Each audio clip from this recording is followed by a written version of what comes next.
పిల్లలు, మొదట మన వెబ్సైట్ని ఓపెన్ చేయాలి. ps.rrbuddy.com. ఇది ఓపెన్ చేయగానే మనకు ఈ విధంగా కనిపిస్తుంది. అయితే ps.rrbuddy.com ఒక్కటే కాకుండా మనకు ఇంతకు ముందే ఉన్న rrbuddy.com వెబ్సైట్లో 3rd to 4th classes click చేయడం ద్వారా కూడా మన వెబ్సైట్ ఓపెన్ చేయవచ్చు. చూడండి,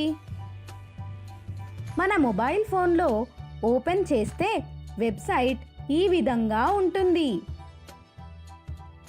అయితే వెబ్సైట్ ఓపెన్ చేశాక ఇక్కడ ఈ బటన్ ఉంది కదా, లెసన్స్, పాఠాలు, అది క్లిక్ చేయాలి. అది క్లిక్ చేయగానే మీకు ఈ విధంగా ఒక విండో ఓపెన్ అవుతుంది.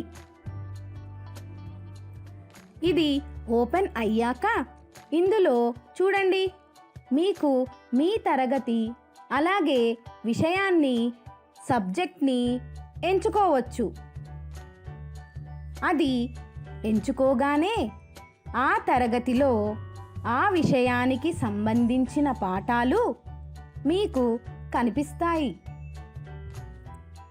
ఇప్పుడు కనిపిస్తున్న పాఠాలలో మీకు కావలసిన పాఠం ప్రక్కన ఉన్న బటన్ క్లిక్ చేయాలి. చూడండి, బ్లూ మరియు రెడ్ కలర్లో ఉన్న బటన్ క్లిక్ చేస్తే ఆ పాఠం చూడవచ్చు. ఇప్పుడు చూడండి, గణితంలో మొదటి పాఠం ప్రక్కన ఉన్న బ్లూ బటన్ని క్లిక్ చేసి అది ఓపెన్ చేస్తున్నాను. అది క్లిక్ చేయగానే పాఠం ఓపెన్ అయ్యింది. ఇందులో ఆ పాఠానికి సంబంధించిన వివరాలతో పాటు అది తయారు చేసిన టీచర్ పేరు, ఫోటో కూడా వస్తుంది. ఇప్పుడు పాఠాన్ని గమనించండి. ఇందులో 2 బటన్స్ ఉన్నాయి. పాఠం అని ఒకటి, క్విజ్ అని రెండవది. పాఠం అనేది క్లిక్ చేస్తే వీడియో ప్లే అవుతుంది. క్విజ్ అనేది క్లిక్ చేస్తే ఈ పాఠానికి సంబంధించిన చిన్న క్విజ్ ఓపెన్ అవుతుంది. పాఠాన్ని ప్లే చేయడానికి ఇక్కడ 4 బటన్స్ ఉన్నాయి. చూడండి, మధ్యలో ఈ బటన్తో పాఠం ప్లే చేయవచ్చు, ఆపవచ్చు. చూడండి. Good morning children. ఈరోజు మనం 5వ తరగతి గణిత పాఠ్యాంశాల గురించి అలాగే ఇది క్లిక్ చేసి పాఠాన్ని 10 సెకండ్లు ముందుకు జరపవచ్చు. అలాగే ఇది క్లిక్ చేసి పాఠాన్ని 10 సెకండ్లు వెనకకు జరపవచ్చు. చిన్న సంఖ్యలను, పెద్ద సంఖ్యలను ఇది క్లిక్ చేసి పాఠంలో సౌండ్ని ఆపవచ్చు. మళ్ళీ క్లిక్ చేస్తే సౌండ్ వస్తుంది. ఇప్పుడు క్విజ్ చూడండి. క్విజ్ బటన్ క్లిక్ చేయగానే మీకు క్విజ్ ఓపెన్ అవుతుంది. ఒక్కోసారి అది కనిపించకుంటే ఇక్కడ గ్రీన్ బటన్ క్లిక్ చేయాలి. అది క్లిక్ చేయగానే క్విజ్ ఓపెన్ అవుతుంది. ఇప్పుడు మనం క్విజ్కి జవాబులు ఇవ్వవచ్చు.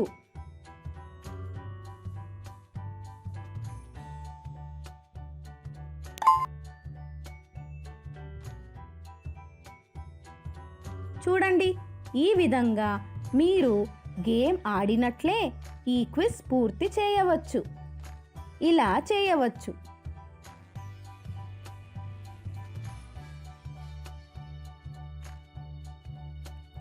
అలాగే ఇంకొక పాఠం చూడాలనుకుంటే ఇక్కడ ఉన్న వేరే పాఠం అనే బటన్ని క్లిక్ చేసి మళ్ళీ ఇంకొక పాఠాన్ని ఎంచుకోవచ్చు. ఇక మొబైల్లో ఈ విధంగా కనిపిస్తుంది. అయితే మొబైల్లో మీరు పాఠం చూస్తున్నప్పుడు మీ మొబైల్ని అడ్డంగా తిప్పితే పాఠం బాగా కనిపిస్తుంది. చూడండి ఇలా. మార్నింగ్ చిల్డ్రన్, నిన్నటి వరకు జరిగిన పాఠాలలో మనం గుణకారం ఎలా మీరు పాఠానికి సంబంధించి ఏదైనా మీ సలహాలు సూచనలు అలాగే మీకు ఎలా అనిపించిందో చెప్పాలనుకుంటే ఇక్కడ ఉన్న ఈ ఫీడ్బ్యాక్ అనే బటన్ని క్లిక్ చేసి మీ పేరు మీ ఈమెయిల్ ఇచ్చి ఇందులో టైప్ చేసి సెండ్ అనే బటన్ క్లిక్ చేసి పంపవచ్చు.